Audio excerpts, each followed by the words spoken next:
Okay, hello everyone. Sorry for the late start. This was supposed to be going out through another bit of software, which would have gone out to the other channels as well, but it's not because I didn't get it set up properly.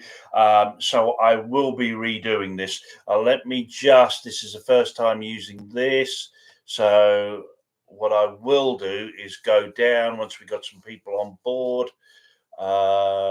There, let me just do this and Instagram and see, have we got anyone? Oh no, we haven't got anyone yet because I didn't do this properly. So, story of my life. I got coffee. Right, this is poo bar. Sorry, I'm just advertising this on Instagram. Let's get that.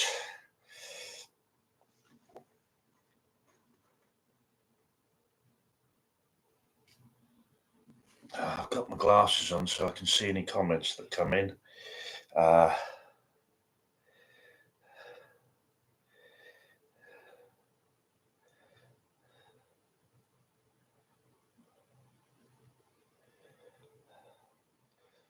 Sorry, I'm just doing this.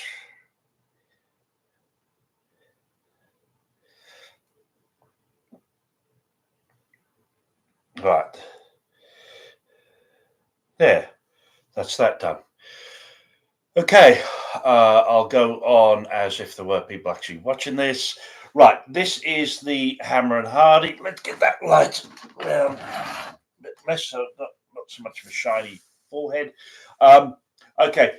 This is using the hammer and hardie. This is the basics. This is using them as a set of tools. Nothing more than that. So what I want you to do is just get used to using them, and it is about cutting marble with them. It's not small-t. I don't cut enough of that to give you a lesson on it.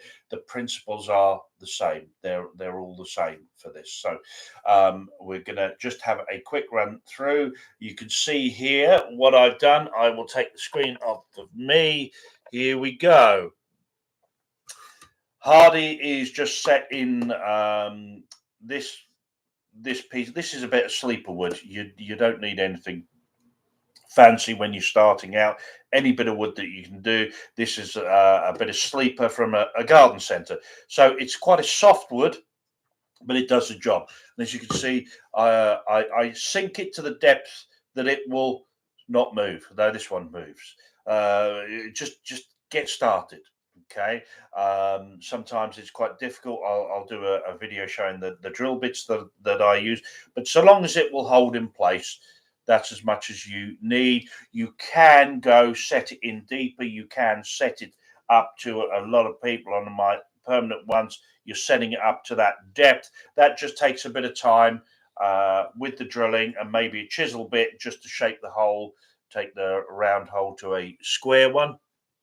So just needs to be stable. What I've done for this, for filming, I've put it on another block. This is a normal block I use. This is an oak block. It's well seasoned oak, so the split doesn't matter. This is 9 inches height, which is the height I recommend because I always start on the floor. And you can always put something underneath this, so you can always add to it. But a 9-inch height, which is 23 centimeters, that's fine. If you've got a 9-inch by 9-inch cube, brilliant. But this is 9-inch height by 7-inch along any of the sides. That's fine. Smaller than that, you might have a bit of problem using. So let's put that down there. Right, now let me get back on me again. The whole technique with this is, let me just take that down. Sorry, that I've got a yellow head. The whole idea with this is your body position is a platform for you to easily use the hammer, for your wrist to flex with the hammer. The principle on these is The hammer weighs, the old style hammer weighs just under a kilo, 2.2 pounds in weight. That is almost 4 times the weight of an ordinary household hammer. You There is a reason for that weight. It is because you're using the weight to do the cutting rather than in a conventional one where you're using your elbow and you're using your shoulder and your wrist is fixed.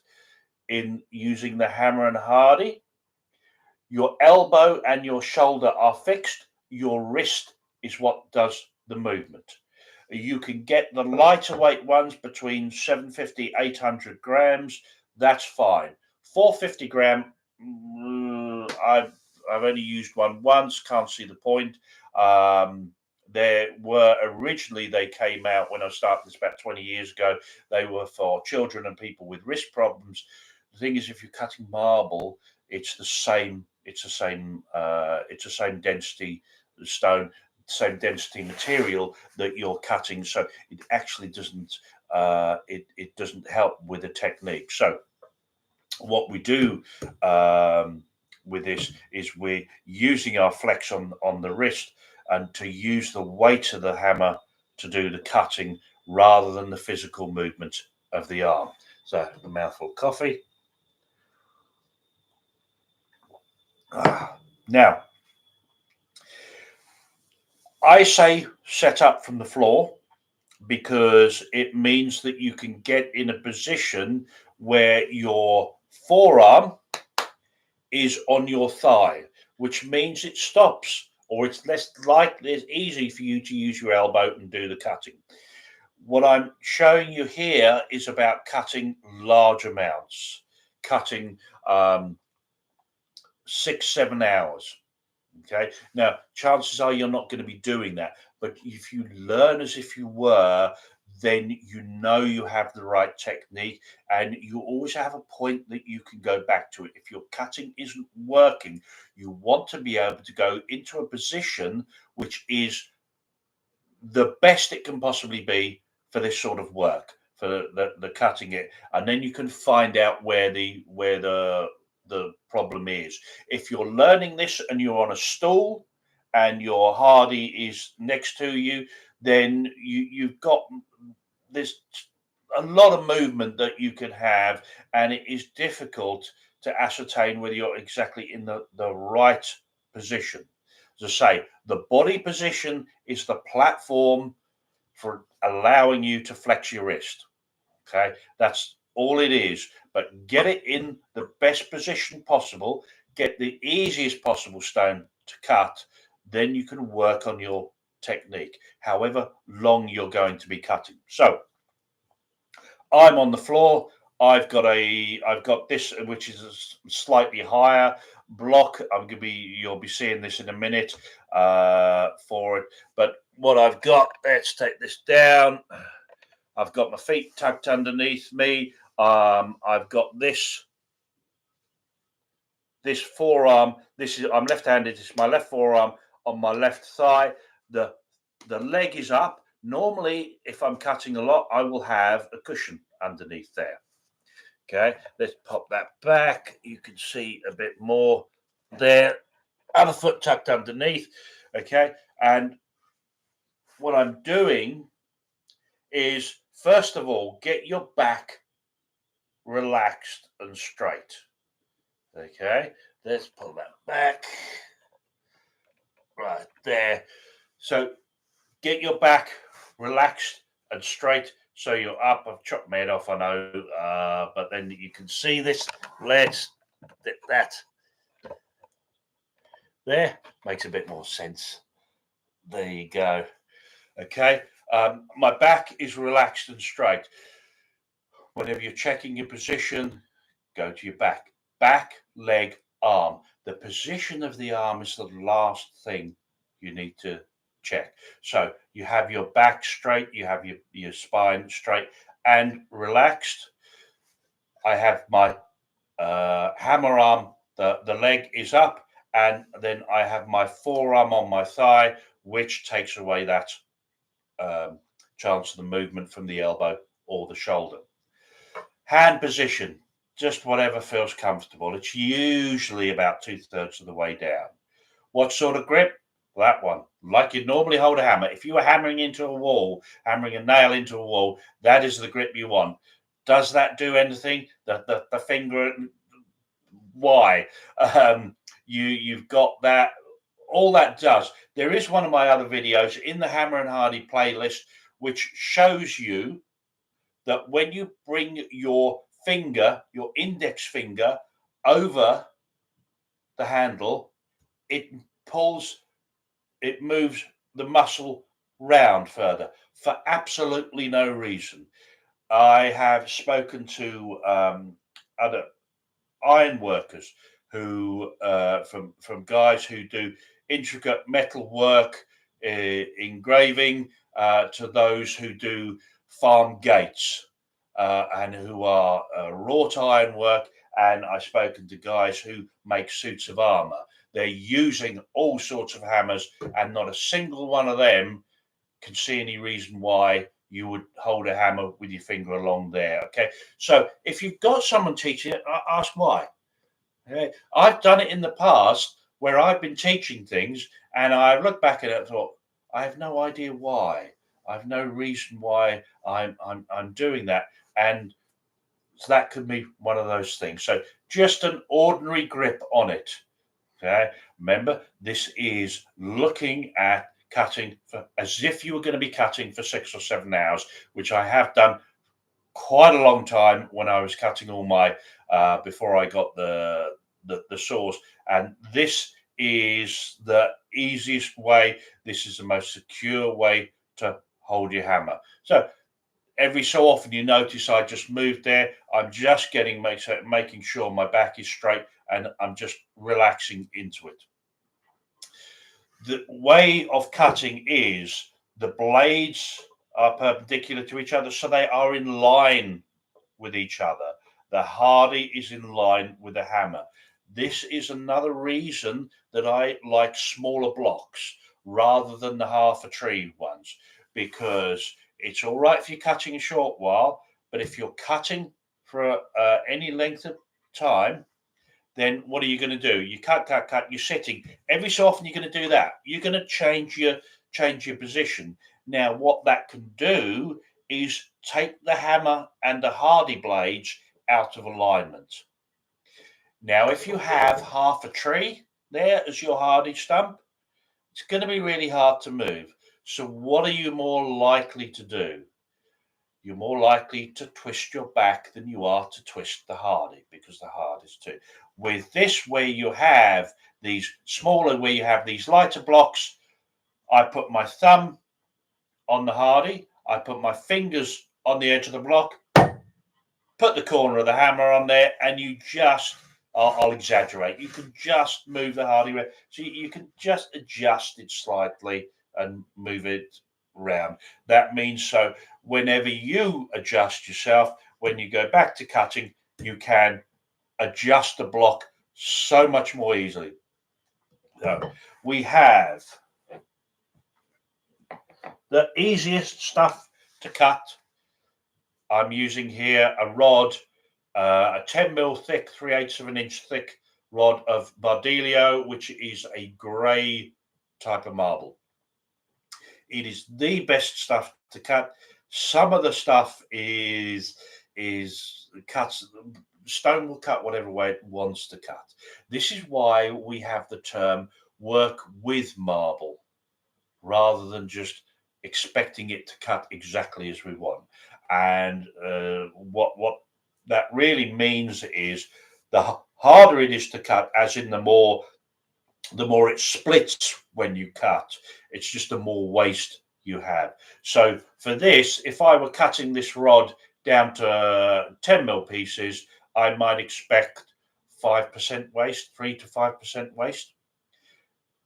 Another material like a red Colimandina, I might expect 30% of waste. That's a huge difference there. It's just to do with the material. So when you're starting, or you've already been cutting, and you need to get your technique a bit better, then just get the marble, which is the easiest ones to cut, and that's Bardilio, Bianconi, and there's not many others. But if you or just try, it depends on what you can get, really, what material you can get. But keep a note of the ones that cut easily and use those, and get a supply of those if you wanted to get your technique right. Because you think generally you're not going to be cutting to the amount that I've had to. I wouldn't want to.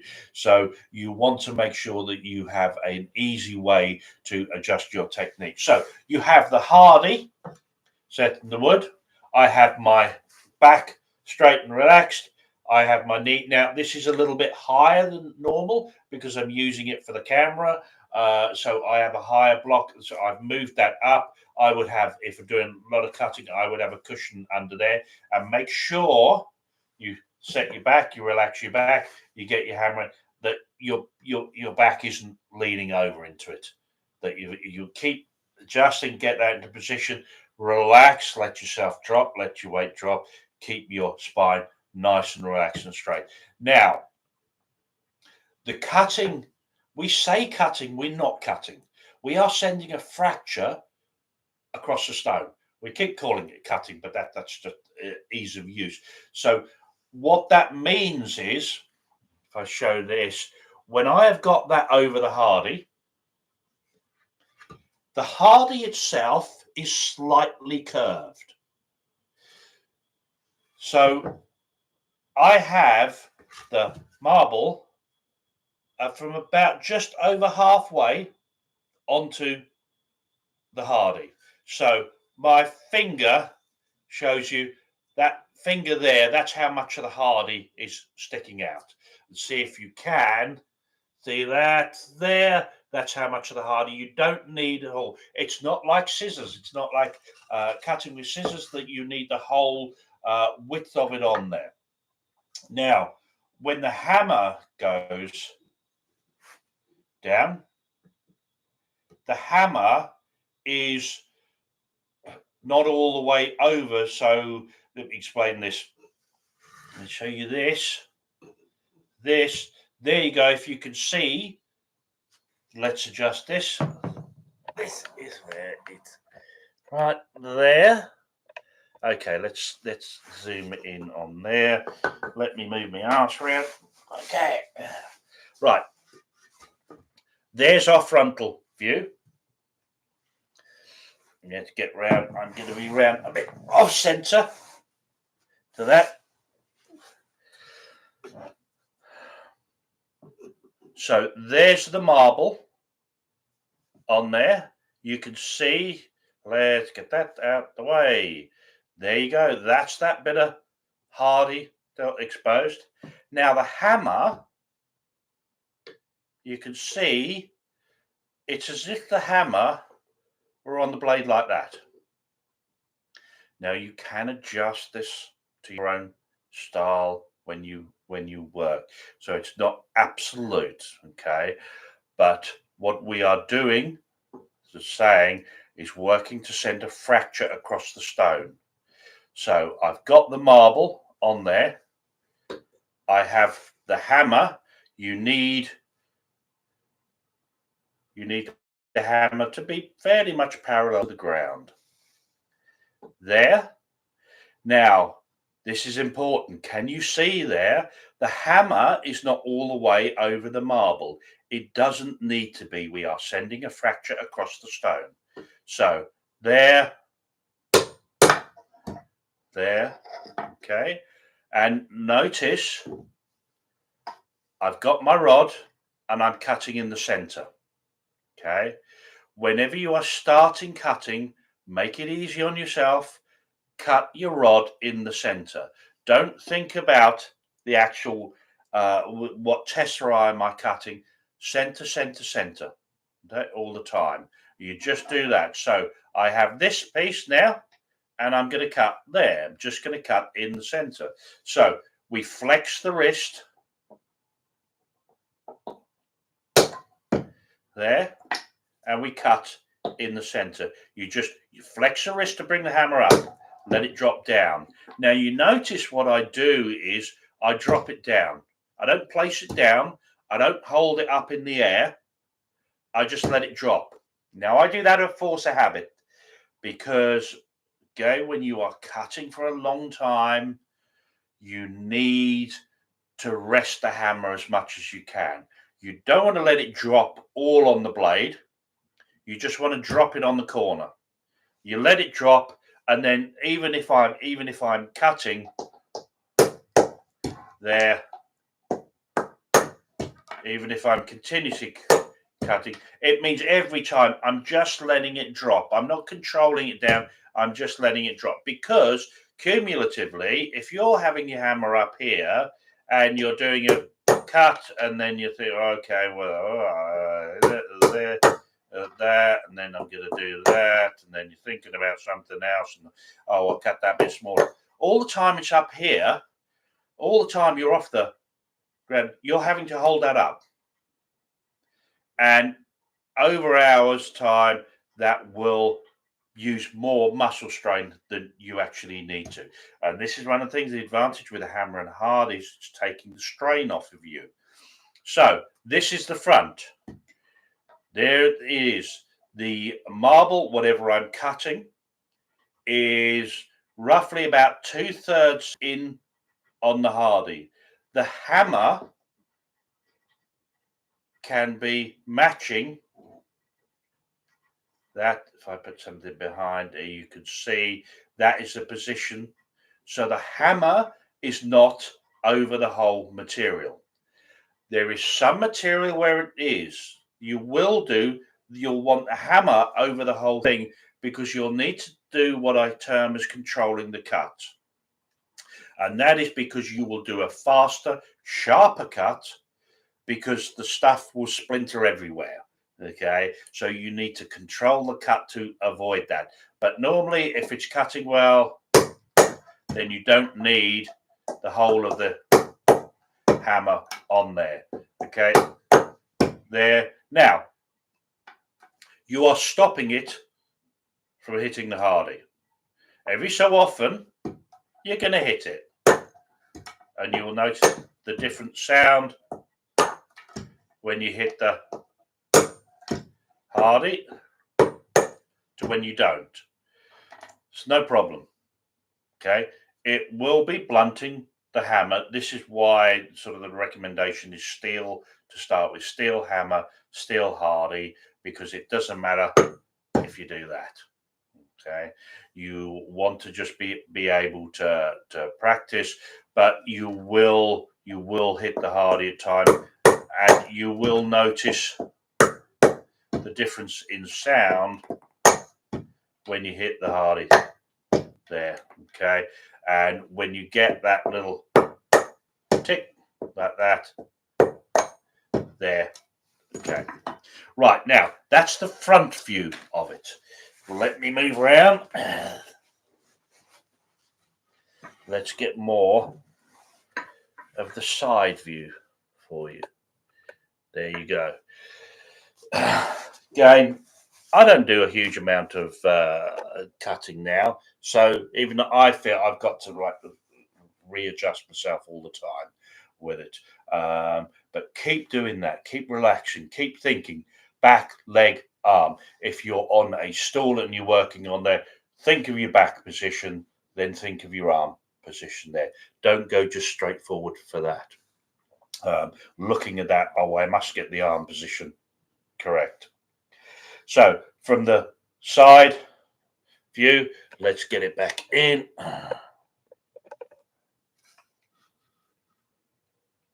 There. I'm twisting myself around a bit. Now,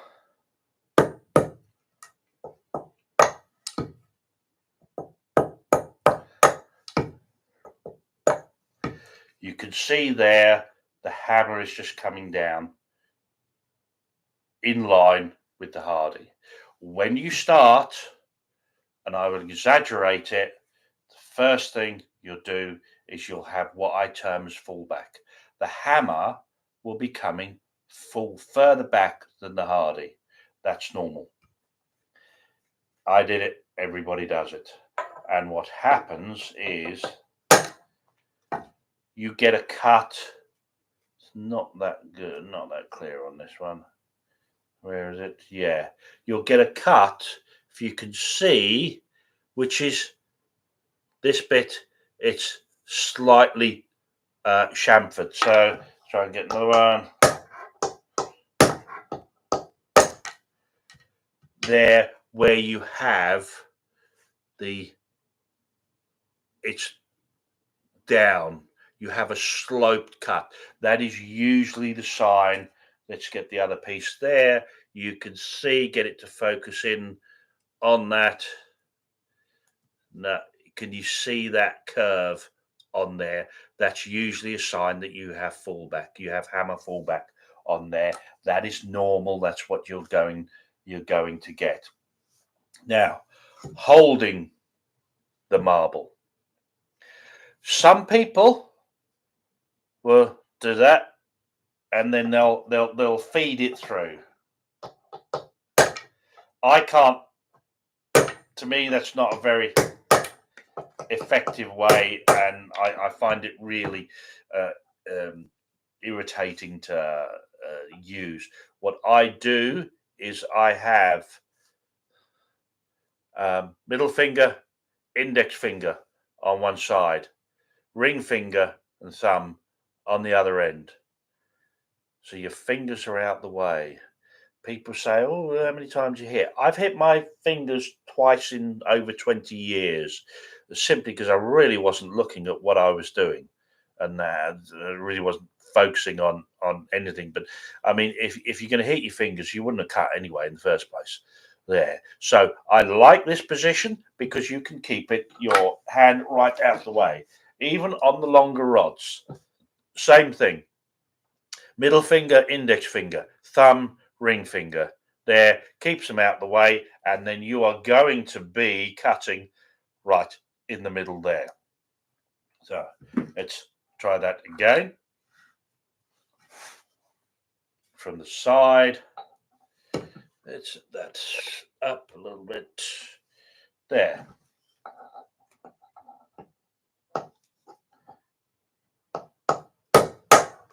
There, center, center, center, center. Shake that off, going for the 10 mil. Now,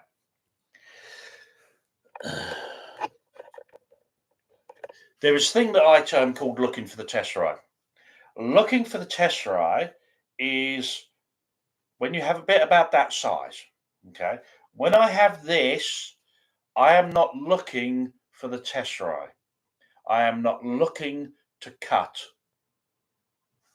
individual tesserae from this. All I'm looking at is cutting that in half. Piece this size, pretty much, I'm still looking to cut that in half, though I might go for that. But it's usually about, with a rod that's about two tesserae width, I will look for getting about 2 tesserae width by 3 tesserae length. That piece, I will start cutting the individual tesserae. That piece, I will just look to cut in half. Figure it out yourself. Get your eye used to it. Half, half, half, half. Don't look for the tesserae until you've got a piece which is roughly 2 by 3 tesserae in size. Then cut that, because you want to have a system going, and you want to be able to just cut, just to be able to get on with it. And then what you can do is you might want to cut all the rods half, into sort of doing 4 cuts on the rods before you, and then just get a pilot and then go and cut the individual tesserae. Do I mark the rods? Do I put a pencil? No, never. It's you need to develop your eye for this. If it helps, on your hardie, draw the size of tesserae that you're going for, and then you just sort of start getting your eye in. But very quickly, you will start to see them. So you'll get your eye locked in for it. So it's that again.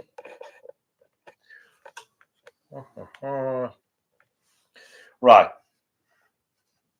got your hardie in your wood. You're sitting on the floor. You have a cushion underneath. Your hammer arm is resting on your left thigh. Your hammer side on the thigh. There, you're relaxing your back. You have the hammer there. The blades are in line. The marble that we're going to be cutting is not on all of the hardie.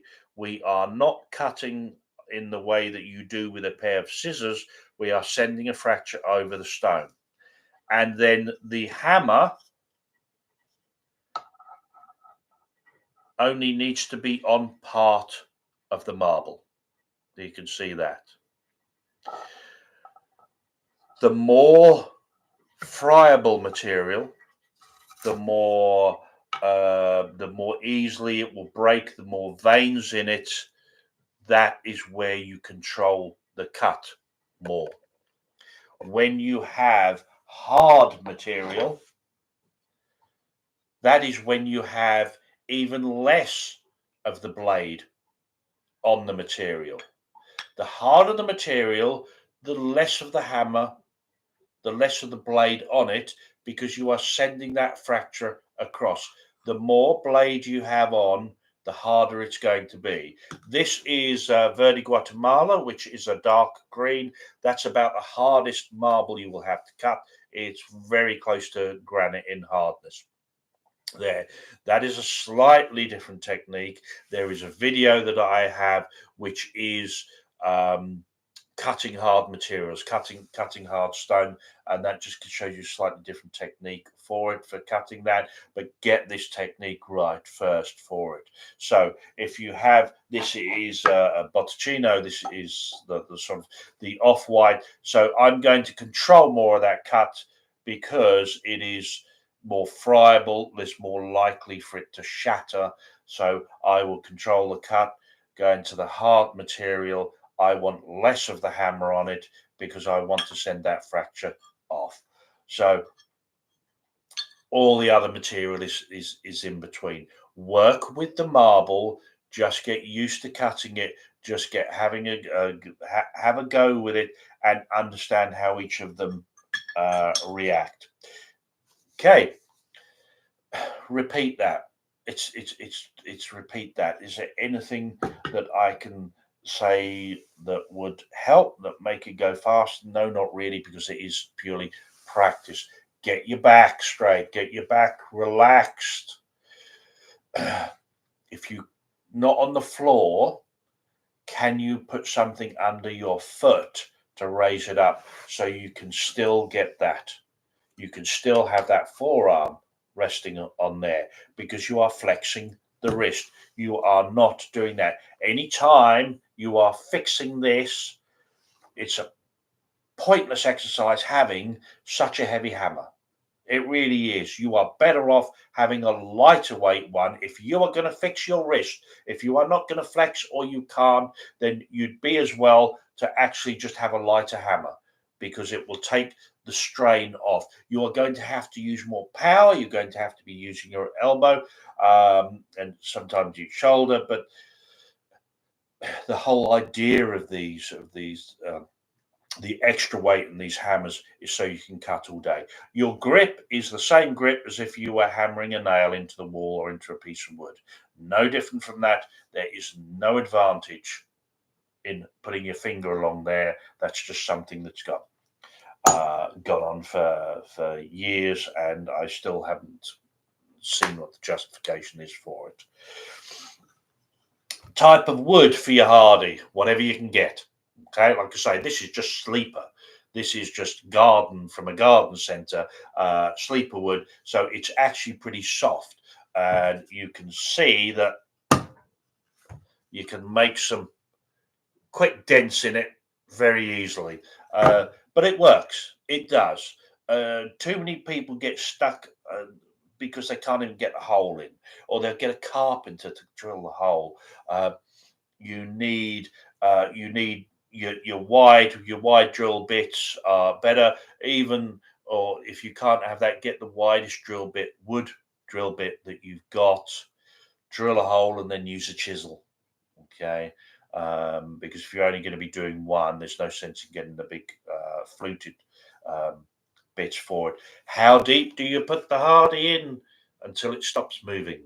Okay, you can adjust it. You can get your chisel and make the round hole into a square hole. Be careful that you don't end up digging all the way through the wood. I've done that before. There, so long as the hardie is secure. Okay, there's that. There, yep. So long as your hardie's secure, as long as that does that. When you are taking the hardie out, because you want to be able to take it out when you're sharpening. Once it's bedded in, you use the side of the hammer. One side, other side, one side. There you go. And it will lift out. Rust. If you get rust on your tools, just a bit of wire wool, a bit of oil or something, a bit of olive oil. That does. It's better to learn these techniques that you can redo. It's better to learn the position that you can adjust, rather than I need to do this and then it has to last, the position has to last me for 4 hours, or I need to be able to clean it off, so my tools off so they're sparkling. No, just if you got rust on them, just give it a quick clean off and go on. It's going to take a long while to eat through one of these. I've got my one other hammer that's somewhere, and I've had that about 15 years, and I don't think I have cleaned it. So you can sharpen the blade of the hammer, because that is your cutting edge. When you are sharpening the hammer, you sharpen there. Don't sharpen that way. If, say, what do we got? Imagine this black, my little iPod case, okay, was your grinding stone. You grind there, or you use that on that surface. You don't use it on the flat, because you don't want the curve starting to come up there, just that top.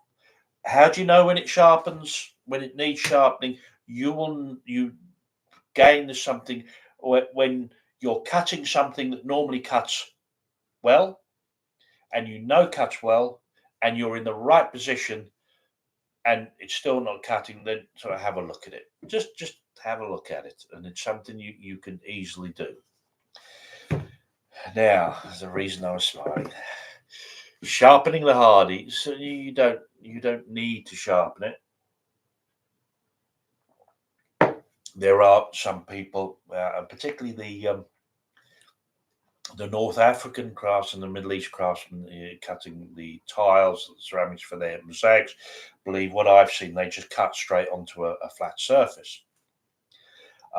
This is slightly different because the material is quite a bit harder, so the hardie makes it a lot easier. Do you sharpen the hardie? Well, sometimes I do, sometimes I don't. Okay, the rationale behind not sharpening, people say, "Oh, you mustn't sharpen the hardie."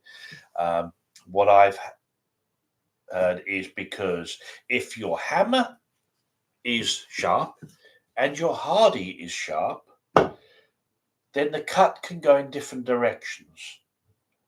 So you have your marble on there, and the hardie, because it's sharp, sends the cut in that direction, but your hammer sends a cut in that direction. That's a lot of crap. If you look at the thickness of the material that you're cutting, where's the cut's going to go? The stuff can shatter if it's that sort of material. That will do whatever it is. But it's not like the cut goes sort of out there, out the door, around the bus stop, back in, and across there and down there. Try it yourself. If you want to sharpen it, sharpen it. See what happens. If you don't want to sharpen it, I sharpen it. I sharpen mine every so often because I'm used to using tools like that, and I sharp tools. I sharpen tools. You don't have to, but don't.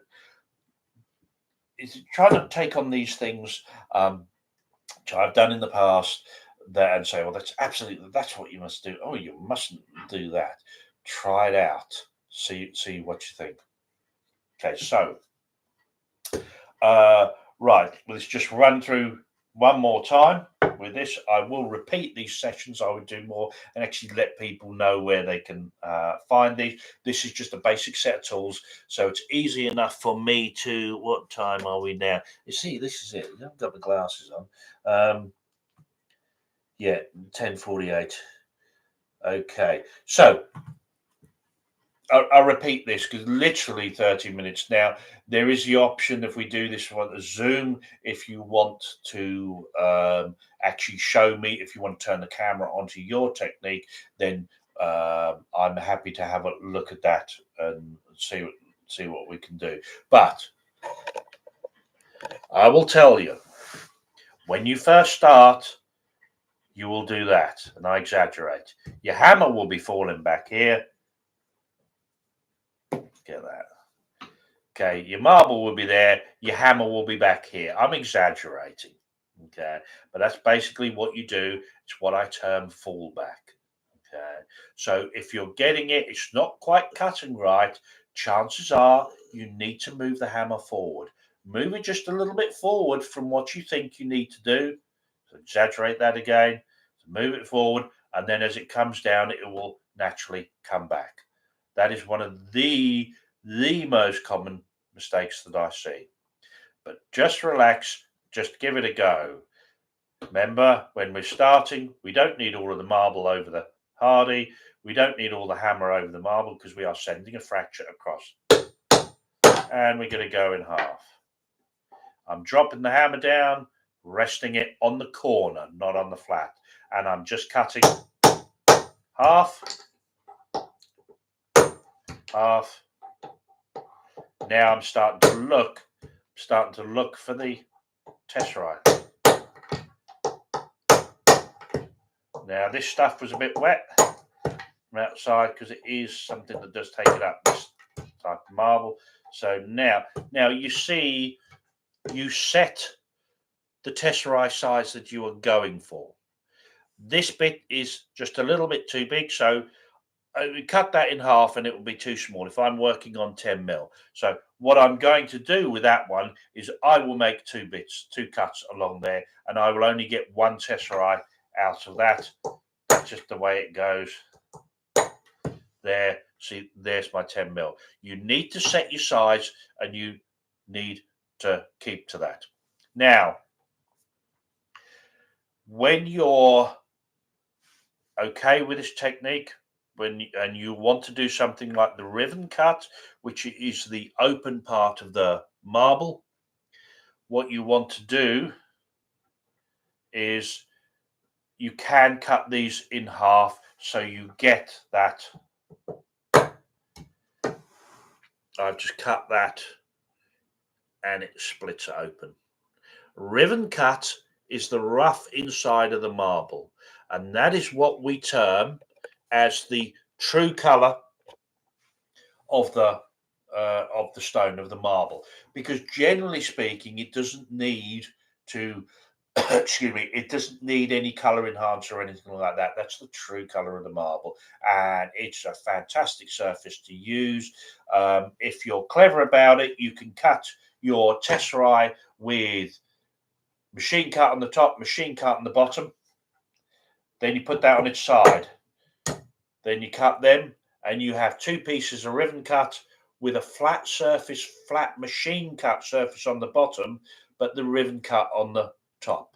And then you can just adjust them with nippers. And that is a really, if you're just doing a purely decorative mosaic, then that's stuff I would definitely use on there.